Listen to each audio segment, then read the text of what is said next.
Debt obligations of publicly traded U.S. health insurers have more than quadrupled over the past decade, predominantly to support merger and acquisition activity. With us to discuss a recent AM Best report on the subject is Brian Keleher, an industry analyst. And Brian, most of the increases in debt obligations are on the long-term side. Why is that? Thanks for having me, John.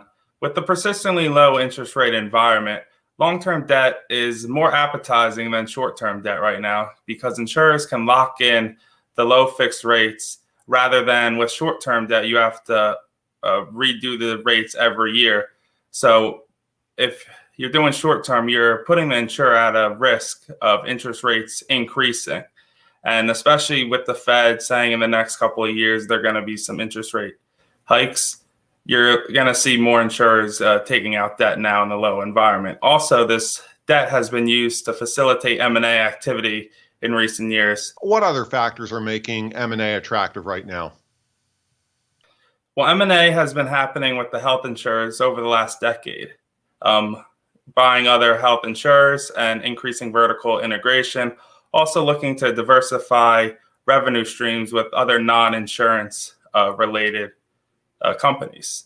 The M&A is up because there's slow growth in the commercial and employer segments, expansion of government programs like Medicare and Medicaid, and these companies are looking to expand their business. Now, the low cost of borrowing has also fueled higher company valuations. Does that cancel out the advantage of issuing debt in these conditions?